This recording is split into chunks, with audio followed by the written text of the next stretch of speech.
રોજ સવારે બ્રેકફાસ્ટમાં અથવા તો રાતના ડિનરમાં શું બનાવવું ને એ મોટો પ્રોબ્લેમ હોય છે. તો આજે મારી પાસે મેથી પડી હતી, તો ચાલો આજે એમાંથી એક મસ્ત મજાની પૂરી બનાવીએ. આજે આપણે એવી રીતના પૂરી બનાવીશું ને કે એમાં પાણીનો બિલકુલ ઉપયોગ નહીં કરીએ. તો એક વાટકો ઘઉંનો લોટ લઈ લીધો છે. આ રોટલી બનાવીએ એ જ ઝીણો લોટ છે. સાથે એક નાની વાટકી એટલે કે 2 ચમચી જેવો બાજરાનો લોટ લીધો છે અને એ જ વાટકીથી 2 ચમચી જેવો ચણાનો લોટ લઈ લીધો છે. સાથે અડધો કપ જેવી મેથીને ધોઈ અને સમારી લીધી છે. તો મેથીને પણ ઉમેરી દઈશું, સાથે થોડી કોથમરી પણ ઉમેરીશું જેથી સુગંધ સરસ આવે. હવે આપણે બધા મસાલા કરી લઈશું. તો સ્વાદ પ્રમાણે મીઠું ઉમેરીશું, ત્યારબાદ હળદર પાવડર અડધી ચમચી જેવો હળદર પાવડર ઉમેરીશું એટલે કલર સરસ આવે. સાથે અડધી ચમચી લાલ મરચું પાવડર ઉમેરીશું.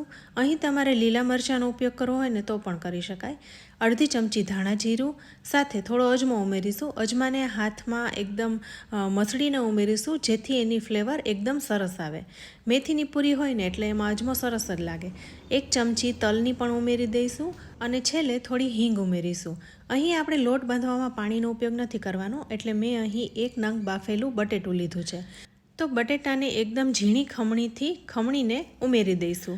આ મોટું બટેટું છે એટલે સૌથી પહેલાં હું અડધું બટેટું જ ખમણીને ઉમેરી રહી છું.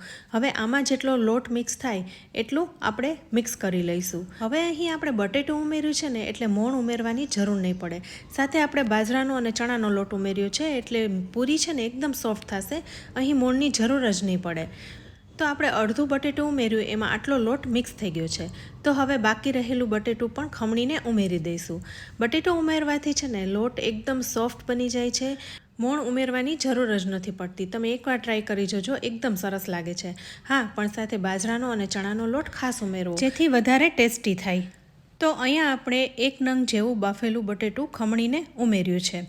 તો હવે આમાં જ લોટ બંધાઈ જશે. તમને એવું થાય કે લોટ બંધાતો નથી તો થોડું એવું તમે દહીં ઉમેરી દેજો. એનાથી એક તો સરસ ટેસ્ટ પણ આવશે અને લોટ પણ બંધાઈ જશે.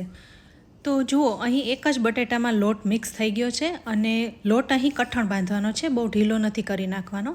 તો કઠણ લોટ બંધાઈ ગયો છે. હવે આ લોટને કૂણવવા માટે અડધી ચમચી જેવું તેલ ઉમેરીશું. તો માત્ર લોટ એકદમ લીસો બની જાય અને કૂણવાઈ જાય એટલા પૂરતું જ તેલ ઉમેરવાનું છે. તો લોટ અહીં તૈયાર થઈ ગયો છે. હવે ઢાંકીને 10 મિનિટ રેસ્ટ આપીશું.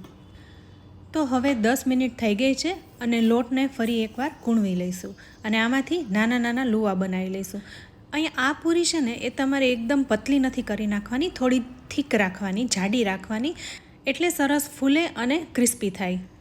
તો અહીં લોટમાંથી બધા લુવાને તૈયાર કરી લીધા છે. હવે આપણે આને વણી લઈશું. સાથે મેં લો ફ્લેમ ઉપર તેલ પણ ગરમ કરવા મૂકી દીધું છે. તો ત્યાં સુધીમાં આપણે પૂરી પણ વણી લઈએ. તો સરફેસને થોડી તેલવાળી કરી લઈશું અને વેલણ ઉપર પણ તેલ લગાવી લઈશું એટલે લોટ ચીપકે નહીં. હવે થોડી થીક પૂરી વણીશું.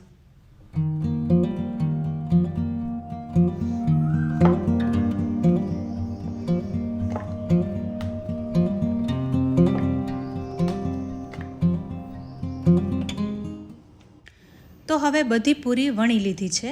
સાથે ગેસ ઉપર તેલ પણ ગરમ થઈ ચૂક્યું છે. તો આ તેલ છે એ મીડિયમ ગરમ છે.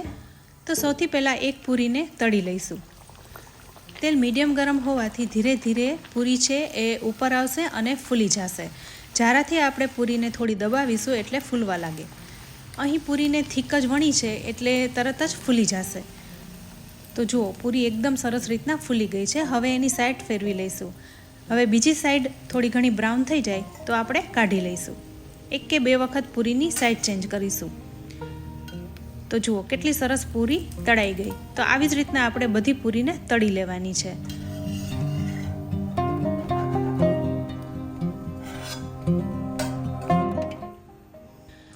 તો આવી રીતના તમે પૂરીને બનાવીને બાળકોને લંચ બોક્સમાં આપી શકો છો, સફરમાં સાથે પણ લઈ જઈ શકો છો. અથાણા ભેગી, ચા ભેગી આ પૂરી એકદમ સરસ લાગે છે.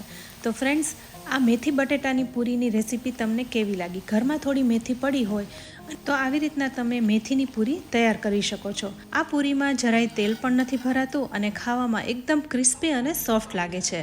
તો ફ્રેન્ડ્સ, તમને આજની આ રેસીપી કેવી લાગી? રેસીપી સારી લાગી હોય ને તો વિડીયોને લાઇક અને શેર કરજો.